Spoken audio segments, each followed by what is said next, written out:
So here we have a full sash encased window, double glazed. I'm just going to point out a few bits on the window. So this is a top sash. There are 6 panes, 1, 2, 3, 4, 5, 6. And again, this is a bottom sash, and again, 6 panes around it as well. So we call this a 6/6 window. The wood down here is called astragals on these bits here, and then down here. So these can vary on every window from 6, 4, 2, or just a big pane of glass, which we classify as a 1/1 window. So the top sash should slide up and down, and the bottom sash will slide up and down as well. When we put the new window in, put on new parting beads, and these have a draft proofing brush routed in, these bits here. There's also a draft proofing brush along the middle of the window, and again along the bottom of the window. These things here are called batten rods. These go right round the window and down again. These will have a draft proofing brush routed in here and on these bits here. Ironmongery for a window is a sash eye, which helps to pull the window up and down. This is a bright in for locking the window, and then obviously these are called sash lifts, and these are for lifting the window up.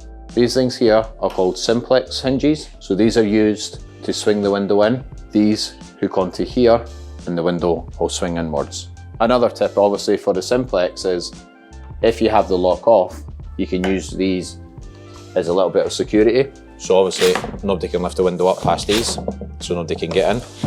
So you're obviously doubling security with your lock in the middle, and then also your simplex put over as well. We've also got new ropes on the window here.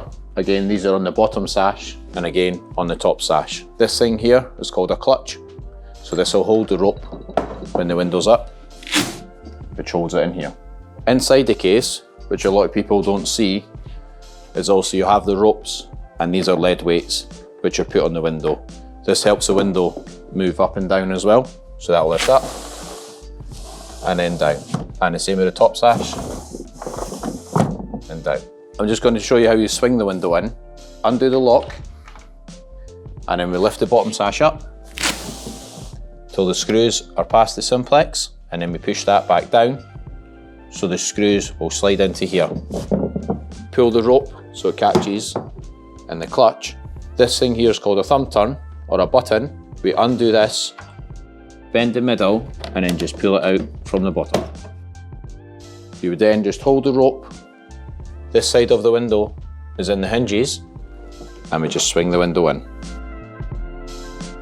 At the side of the window, you can see there's a knuckle put in, and this holds the window. So the window will be able to swing right round. So you'll be able to clean the bottom here, plus clean all of this area from the inside.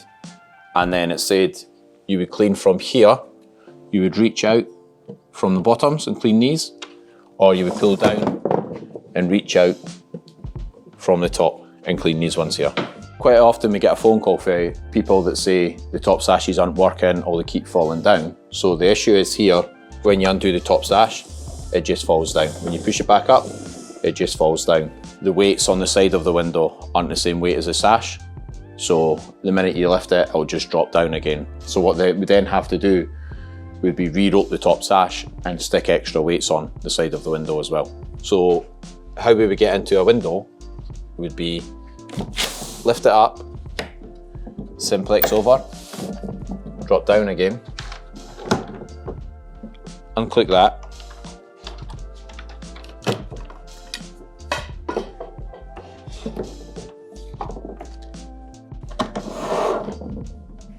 this area here is a pocket, so this would have to come out and take the parting bead out first, and then take the pocket out, and then would access round the back. There'll always be pockets on these bits here. They'll either be on this side or they'd be on the outside of the window as well. There would always be access to get through to the weights on either side there. A problem that always arises with people is the button here, this batten rod here, is loose all the time. So if that's loose, the whole window will shake back and forth. And then what's the case of this button isn't lined up properly. So you can see something that's quite tight to get in, or once it's in, it holds it pretty tight there.